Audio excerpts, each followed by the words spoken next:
The most audacious heist in history happened 3 miles underwater. The target sat beyond any reach of any technology then existing, and it was hidden behind America's most famously secretive billionaire. This is Project Azorian. It began with a Soviet disaster in 1968. In March 1968, a Soviet submarine vanished into silence. The K-129 carried 98 sailors and nuclear-armed torpedoes.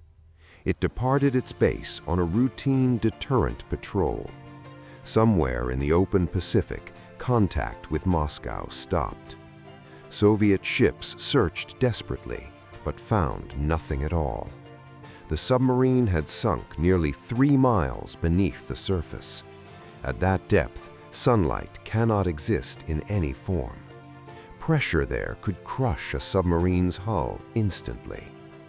Soviet investigators eventually gave up the search entirely. But the United States Navy had been listening too. Hydrophone arrays had recorded a distant underwater explosion. That signal gave America a rough search location. A secret American submarine was sent to investigate quietly. It towed cameras across the seabed in total darkness. CIA analysts spent weeks studying the deep-sea photographs in secret. Washington stayed completely silent, revealing nothing to the world.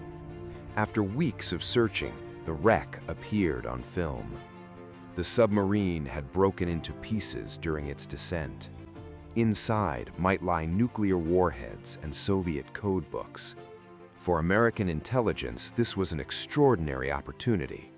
The CIA proposed something never attempted in history. They would raise the entire submarine from the ocean floor.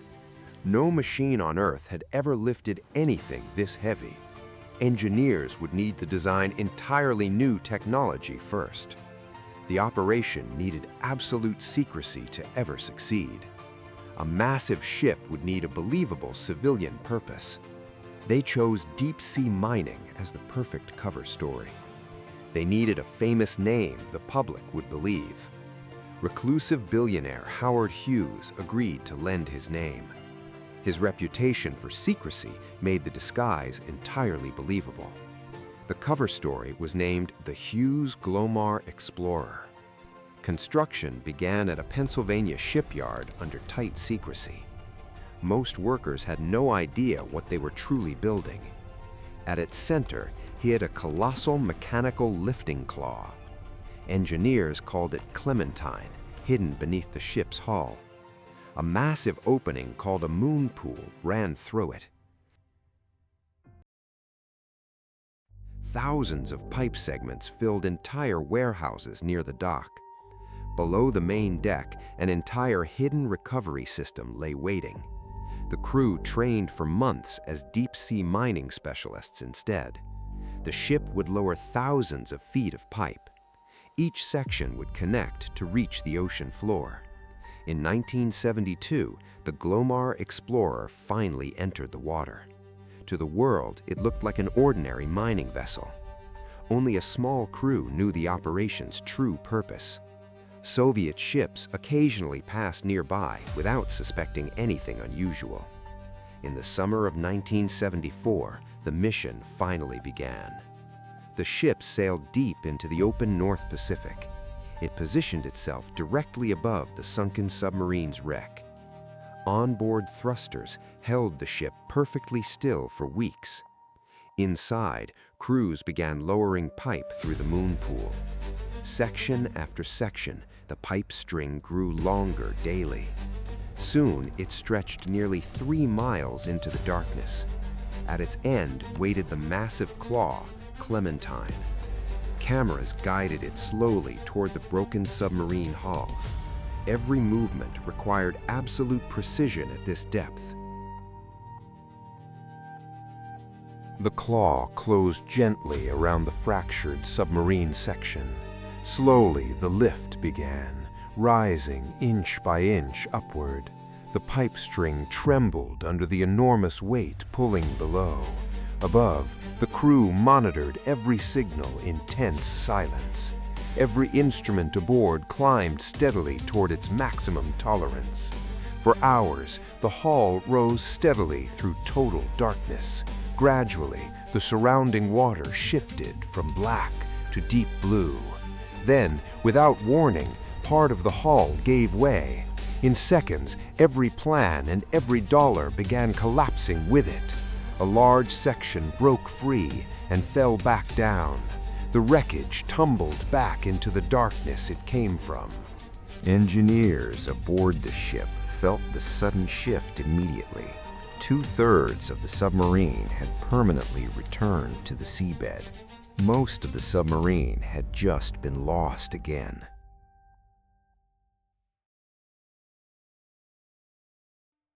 Only a smaller forward portion remained inside the claw.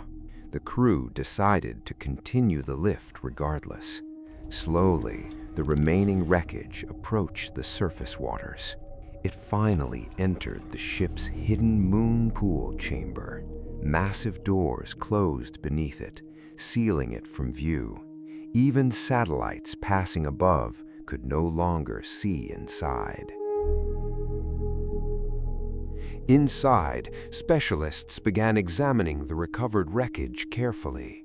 What they found inside remains partly classified today. Among the wreckage, the remains of Soviet sailors were found. The crew worked in complete silence throughout the entire process. The American crew treated them with unexpected military respect. A formal burial at sea ceremony was carefully conducted. Soviet naval flags were carefully folded and placed with the remains. The entire ceremony was secretly filmed for the record. The Pacific received them as the sun dropped toward the horizon. That footage would remain secret for over 2 decades. The CIA ensured everything was documented, however deeply classified. Meanwhile, the ship's cover story began to weaken slightly. In 1974, burglars broke into the Summa Corporation's offices. Stolen documents hinted at the operation's true nature. Journalists slowly began connecting fragments of the secret. Government officials urgently tried to prevent any leaks. Eventually, parts of the story reached the public anyway. The world finally learned what the strange ship really was. Moscow now knew exactly what America had attempted secretly. Surprisingly, Moscow never issued a formal public protest. Admitting the loss publicly would have embarrassed them too. A second recovery attempt was quietly planned regardless, but public exposure made a second mission impossible now. The remaining submarine wreckage was left where it lay. For decades, the CIA refused to confirm any details. Officials famously neither confirmed nor denied the operation existed. Eventually, in 2010, classified footage was finally released. The world finally saw the solemn burial at sea. Project Azorian remains one of history's costliest secret operations.